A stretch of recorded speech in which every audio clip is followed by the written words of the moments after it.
Hey guys, so what's been happening in the hobby this week? Well, I thought we'd have a little bit of a discussion about the benefits of, I guess, playing a skirmish game alongside your main game, or the benefits generally of playing smaller tabletop games, and yeah, alongside, let's say, your main hobby, or that might be Warhammer 40k or AOS, or it might be Infinity, it might be another game system, but just having a secondary one that's a smaller type of game system that you can also dabble in, and just talk about some of those benefits. So I thought, what better way to do that than while we're talking about it, paint up the last vampire I've got in my Underworlds warband, and yeah, have a bit of fun with that. So we'll do some underpainting and overpainting techniques like I've been doing on the channel. I'll put all the links to the other Underworlds vampires in the description there, so you can have a look at those as well. But I thought that'd be a really cool thing to do, and at the end we'll have a look at them all together and that sort of thing. But it's definitely something worth thinking about. It's a nice break from your main games. We'll talk about that in a second, but yeah, there is definitely benefits to involving yourself in a skirmish game alongside your main game. So I guess we should get started, eh? Okay, so skirmish games. What am I really talking about? Well, I guess what I mean by that is, the sort of skirmish games that generally a smaller time investment, both in the painting and in the gaming of them. So something like Warcry would be in that category, Underworlds, Blood Bowl, Necromunda, although Necromunda is probably a bit more involved, and so can Blood Bowl as well, but you can have one-off games, even Kill Team, those kinds of things. I wouldn't put, as I mentioned, Infinity in this category, because I know that generally you're using less models with Infinity, but I feel like that's a much more established, more involved game generally, and the tactics around it and the sort of play that you're doing is quite involved. So I wouldn't really put Infinity in that category. I would put Infinity in the same category as something like 40k or AOS, even though the number of models may be less in some cases. I think your investment involvement in Infinity is still on the same level as those bigger games. That's another thing to consider as well, like your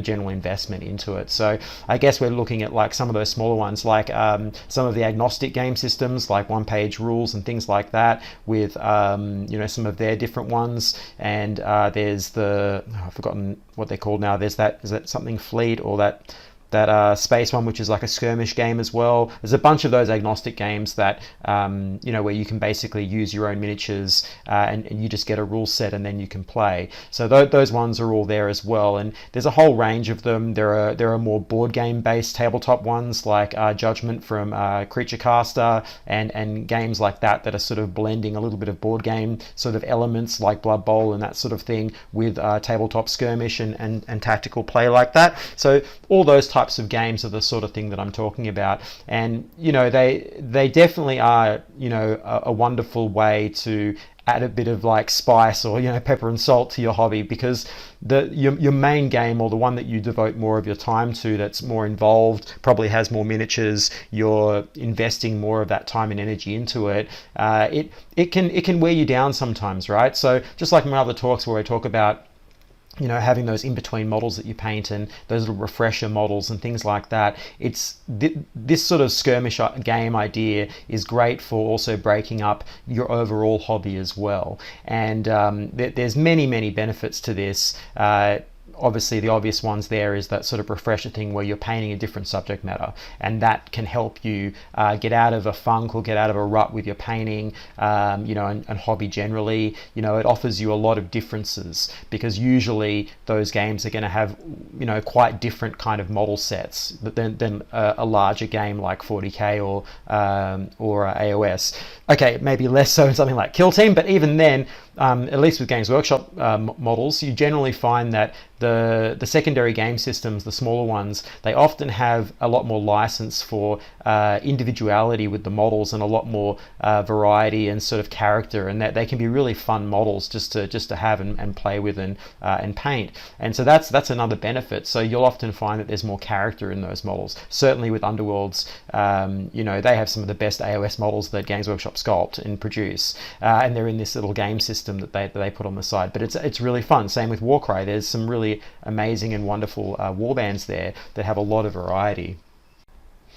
And so that's one of those sort of benefits. And the next sort of, I guess, stage of that benefit in breaking up your hobby routine is also it allows you then to bring people into your hobby, right? So one of the biggest, I guess, pluses of something like this hobby is that it's got a social element. You know, you're going to be interacting with other people, hopefully. Well, you know, hopefully, yeah. You know, and you might go to a gaming group, or you might go to a club or a hobby store, you might go to a tournament, whatever it is. But you're going to be engaging with someone else when you're playing this game. And you know, that little social connection. You might have friends that are sort of on the outside or thinking about these things, but you know, the main games are a bit too much investment. Or something like Underworlds or something similar, that's a lot less time investment and allows someone who's unsure to have a little go at it without, you know, stepping all the way in, you know, and that's a really great thing. And it lets you bring more of your friends into the hobby that you love, and lets you share with them what you're doing. And that's one of those big benefits, because even just describing this type of hobby to someone who's outside, that can be really hard. And you know, there's so many aspects to it, right? When you're trying to discuss that with someone, or to your partner, or to someone that you're with, close to, whatever, whoever it might be, a family member, any of those things, to just describe this hobby to them is really alien if you've never seen it before. And one of those little games is great, because often, like Underworlds, they'll have a board or something like that, or Warcry, you know, and they already get the idea. It's a board game, it's this. So there's already that sort of way in of understanding it. And with a lot of those ones, especially with Underworlds, the plastic is colored. So what that means is you don't even have to paint them. You can just play straight away, and it kind of feels a bit like a board game sort of scenario. So you don't necessarily need to have them painted, and to have a good experience, you know, with your friends. And that's a really cool thing as well. So that's I think like the next sort of major benefit, is that it's allowing you to bring people into your hobby and let them share a piece of what you do on your, you know, in your free time and so on. And I think that's a really positive thing too. And then I guess back to your own hobby again, as well as breaking up your general painting routines and so on, and color schemes and all of those sort of things, it's also a very finishable project. You know, one of the issues with larger game systems is trying to finish things and get something, you know, completed and painted for a game and that sort of thing. With these sort of smallish skirmish games, you're only maybe painting maybe 5 to 10, 15 models. In the case of Underworld, sometimes it's only 3 or 4 in a warband. So, you know, you've got way more scope to you know, do more with it, but also actually complete it. And if you're very you know, you don't have a lot of time sensitive, then these types of skirmish games are great for that, because you don't have to what you need to do to get it done is a lot less, right? So that's another big reason to dabble in one of these things, because you know, it's just giving you access to something that you can complete. And what that'll do is give you those endorphin hits, and once you're getting those endorphin hits, it builds your willpower to finishing things. So you'll notice, you'll be like, oh yes, I finished that, now I can, you know, get this one done. And then when it's all finished, you get that same feeling as if you'd done a 2,000 point army for AOS or 40k, right? It's the same experience, whether it's 3 models or 100. It doesn't actually matter. Your brain is going to do the same chemical, you know, chemistry, little magical thing that it does, no matter the number of models. The quantity is irrelevant. It's the actual action and experience of doing that thing that is what gives you that joyful feeling at the end, and that completionist kind of thing that you get out of it. So, you know, building willpower, getting yourself into the mode of finishing things that you start, all of that can come from this experience. You know, not always, but it certainly has a higher probability of happening, because the length, the start to finish point, is a lot closer together. And I think that's another really good benefit if you find yourself getting caught up and really just never finishing anything. You know, scaling everything down to that small kind of skirmish game level is a great way to get yourself more motivated in this hobby. And yeah, I feel like that's something to consider. I mean, obviously the last thing will be you know, cost and money, right? So I guess one of the both benefits and cons of, you know, adding a skirmish game in is that, you know, it's obviously adding more cost to what you're spending your money on, right? The number of minis that you're buying. If you're only doing skirmish games, then obviously that's a pro, because you're not spending as much, right?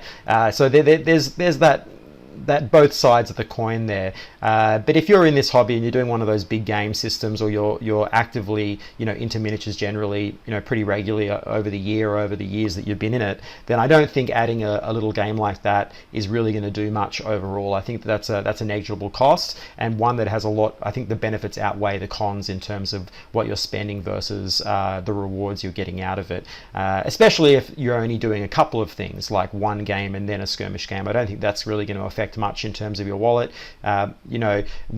A very curious thing, if you're doing Games Workshop games, Underworlds is very reasonably priced. Those little warbands are only like, at least in Australian dollars, only like $50-$60, and you're getting like, anywhere from 4 to 6 miniatures in a box, which is unusual. Normally they make you pay a lot more for that, right? If that was in AOS, those miniatures would be like $40 to $50 each. If you've never seen Australian prices, that's the kind of thing that it would be.